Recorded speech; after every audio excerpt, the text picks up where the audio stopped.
Imagine waking up to an alarm that never seemed possible. A U.S. carrier strike group is patrolling near Taiwan on a routine mission. Suddenly, radar and satellite screens light up, and a swarm of missiles and fast weapons is heading toward the carrier. Within minutes, the ship and its escorts move from peacetime patrol to full combat mode. This piece explains in plain language what would likely happen after such an attack and why the effects would ripple far beyond the immediate battle. First, what weapons could strike a carrier? China fields long-range anti-ship ballistic missiles, often called carrier killers, such as the DF-21D and the DF-26. These missiles fly high and come down at very high speed, and they may have maneuverability re-entry vehicles that complicate interception. Beijing also works on hypersonic anti-ship weapons that travel extremely fast in the final phase. These options give China several ways to threaten a carrier from land, ship, or aircraft. A carrier never sails alone. It's the center of a strike group comprising guided missile cruisers and destroyers, an attack submarine, and an air wing of fighters and support aircraft. This formation uses layered defenses. Long-range interceptors, like SM-3 or SM-6 missiles, try to destroy targets far away. Mid-range missiles and close-in weapon systems like the Phalanx gun work near the ship. Airborne radars, electronic warfare planes, and a submarine that hunts under the surface complete the defensive web. Together, these layers provide time and space for human decision-makers and automated systems to react. China's likely method is to try to overwhelm those defenses. Instead of a single missile, imagine multiple waves, ballistic missiles, hypersonic glide vehicles, cruise missiles, torpedoes, and drones all arriving over a short period. Electronic attacks could try to blind radar and jam communication. The attacking force hopes the defenders must pick and choose which threats to stop first, and that some weapons will get through during the chaos. How good are current defenses? Modern Aegis-equipped ships and long-range interceptors make an advanced shield. But those systems have limits. Interceptors are costly and limited in number. Using many high-end interceptors to stop a massive attack can burn stockpiles quickly. Sensors can be saturated or fooled by decoys, and hypersonic weapons reduce the reaction time for decision-makers. Analysts have warned that heavy reliance on expensive interceptors can be unsustainable in a prolonged high-intensity fight. If a weapon does strike the carrier, damage control defines survival. Navy crews practice firefighting, sealing compartments and restoring power. Carriers are large ships with many redundancies, and crews can often stop fires and save systems after hits. But an impact on or near the flight deck is especially dangerous. A hit here can destroy aircraft, ignite fuel fires, and halt flight operations. Without a functioning flight deck, the carrier loses its main purpose, launching and recovering planes that provide surveillance, strike, and defense. What would the U.S. response look like? Expect immediate military moves. The strike group would go to highest alert. Fighters and electronic warfare jets would scramble. Airborne early warning planes would keep watch, and destroyers would fire defensive missiles. At the same time, submarines would move from quiet patrol to hunter-killer operations to hunt enemy ships and subs.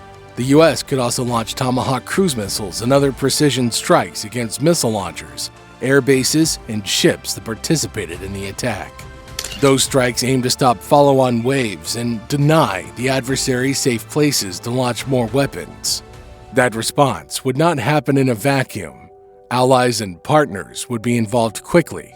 Japan, Australia, South Korea, and other regional states would face pressure to help to protect their waters. The U.S. would coordinate with bases in Guam, Japan, and elsewhere to send reinforcements, refuel aircraft, and sustain operations. Diplomacy would move at the speed of headlines. Emergency meetings, public statements, and intense back-channel talks would occur as leaders weigh options and risks. Economics would react fast. The South China Sea carries much of the world's trade. A sudden conflict there would disrupt shipping routes, push up insurance and fuel costs, and rattle markets. Supply chains for goods and critical components could slow or pause. Businesses and governments would feel immediate pressure to reduce the risk and to restore normal trade lines. A major danger in any crisis is accidental escalation. Confusion is likely. Sensors can misidentify targets. Communications can fail. And cyber attacks might cut key message links. In those conditions, a pilot or commander might make a hasty decision that others interpret as an attack. Both sides would fear miscalculation, and that fear can push leaders toward more caution or toward rash steps meant to seize an advantage.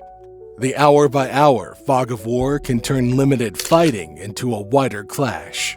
Nuclear weapons remain an unlikely but ever-present risk. Both the United States and China understand the catastrophic consequences of nuclear use, and both keep channels to reduce the chance of miscommunication. Still, once conventional strikes grow, the political rhetoric and public pressure on leaders can accelerate. Most planners hope the danger remains in the conventional realm, but they also prepare for worst-case scenarios to deter any move that might cross nuclear lines. Logistics matter more than many people assume. Interceptor missiles, precision-guided munitions, aircraft parts, and spare engines are finite. A longer fight strains stock.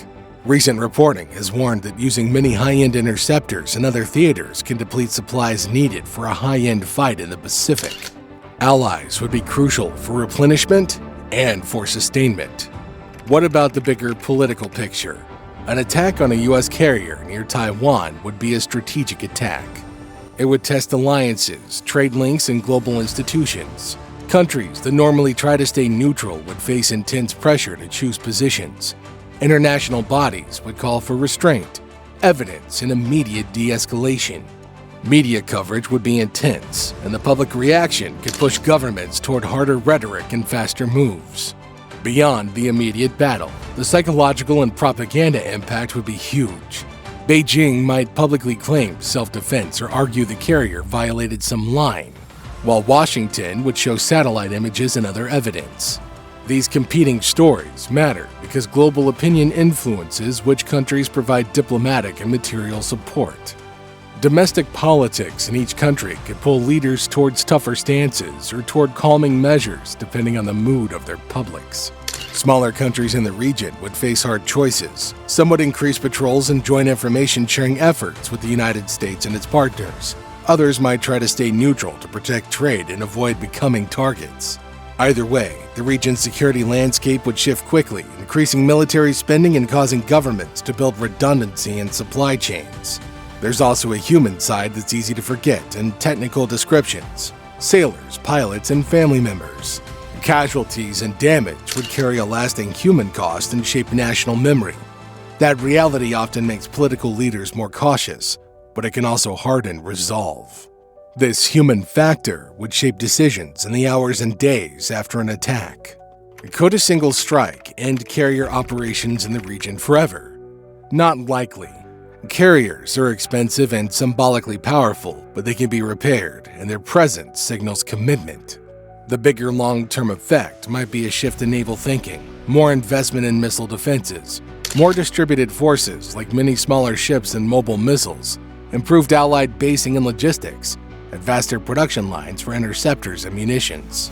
Policymakers would also pursue stronger diplomacy and clearer rules of engagement to avoid another near-catastrophic event.